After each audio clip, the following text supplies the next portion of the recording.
Nagkiniliwi ang itsura sang iyo di mga sapat kung hindi bid naman sila. Mga patay huya ka kung disente kag totoo, hindi na sa cooking show kag hindi dog show. Ang bilat sing iloy mo ka Percival. Percival nga kapal mo ka. May mga bitbit ang iyo di tos ang payatos isaksak sa bunganga mo gato. Percival, ang lahat ng mga bata ang bilat sing iloy mo, ikaw ang ginagamit nga panakot sa kanila. Tinatakot ang lahat ng mga bata para matulog yung di po pag after sa kanilang screen time.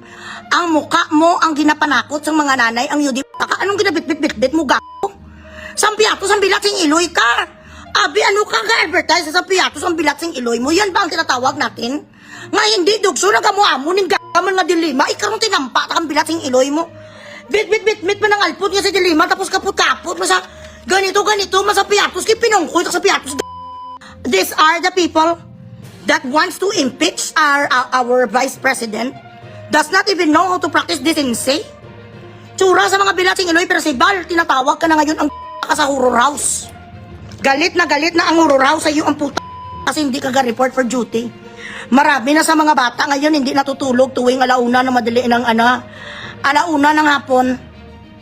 Walang kinakatakutan, ikaw ang inaantay ang ka. Dapat ang mukha mo talaga ipakita sa mga bata para magtulog sila, Percival. Ikaw ang taong kulunatnet na nagastaring bilat sing iloy mo sa mga peryahan. Lumayas ka sa peryahan. Nag-ano ka ran away. Kung ginapangita ka na Percival, anong ginapretend mo? Nga membro ka sang impeachment. Nakailan ang nagbuto sa iyo ga? Representative ka. Tsura mo representative ka? Tinampuyong representative ka sang mga bagets.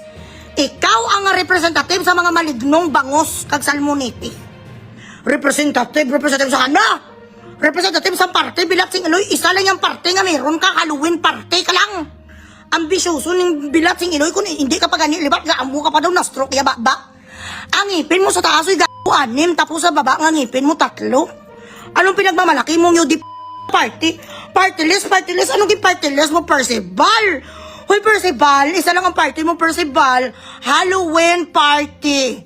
Wala nang iba. Ari ang bilat sing iloy ning tsuras ang kugtong buka purya gaamo pa matani, Percival.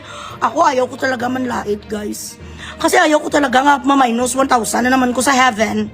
Pero pinipilit ko sa mga mga makakapal ang muka. Sino ang maniwala sa iyong bilat sing iloy ka nga wala ka kasalanan sa mundo, Percival? Maitim ang iyong gilagid, maitim ang iyong bibig.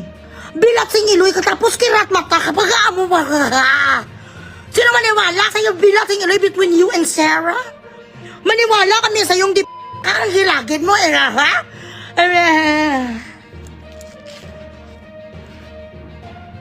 Tapos itim ang bibig mo. Ang gusto mo maniwala kami, ala, grabe si Percival. Percival, congratulations. At dumala si Percival ng piyato sa impeachment. Grabe ang impact. Grabe ang impact talaga doon sa impeachment. Lahat ng tao talaga naniwala kay Percival. Imagine, nagdala sa sangbusang piyato. Sino ba naman ang gadala ng piyato sa impeachment? Wala naman may nagadala doon.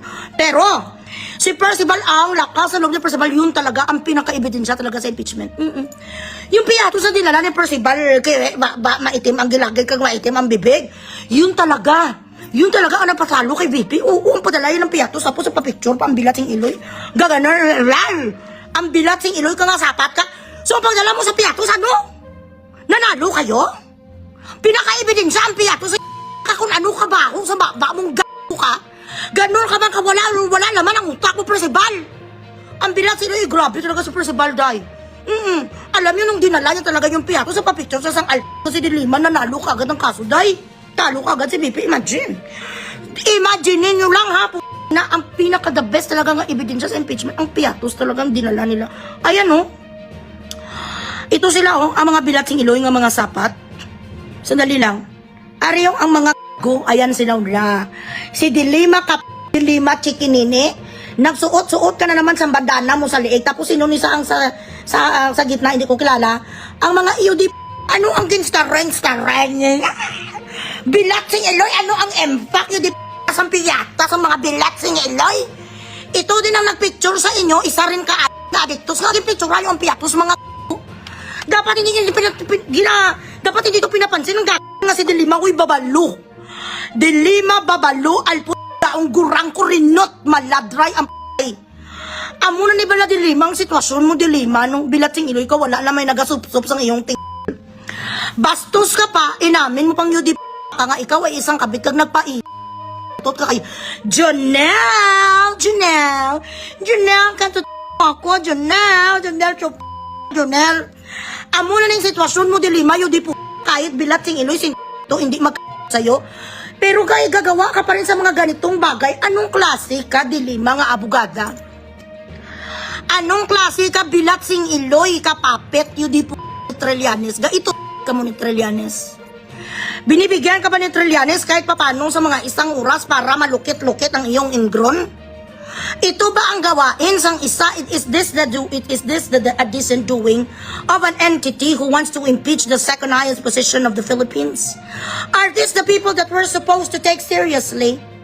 Are this the body of a certain Bilatsing Iloy useless entity that would form a Bilatsing Iloy fraternity that attacks our vice president?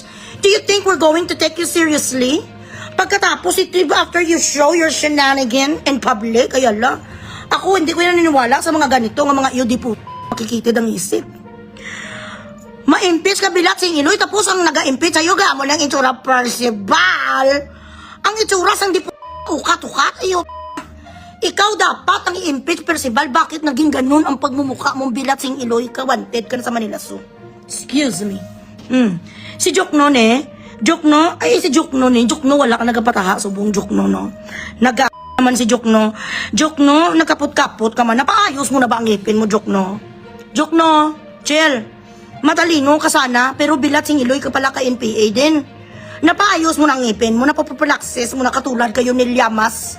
Ito ang mga gusto ninyo, ng mga tao nga ilagay Bilatsing Iloy sa sa posisyon nga ang ngipin gani sa mga hindi nga sila responsable, hindi nga nila mapagabot. Ang ngipin ni Jokno do 1 kilometro, malaba ang Bilatsing Iloy. Malaba pa ang ngipin mong sapat ka sa buhok sang kwan, sa buhok sang ni Maria Clara. Na ano-ano ka Jokno? Ayala, I didn't know that this is actually your league. You're not supposed to be putting yourself here in embarrassment after all this time trying to lobby for anti-corruption and all. You end up being this Bilatsing Iloy joke? Oh my God, what a shame.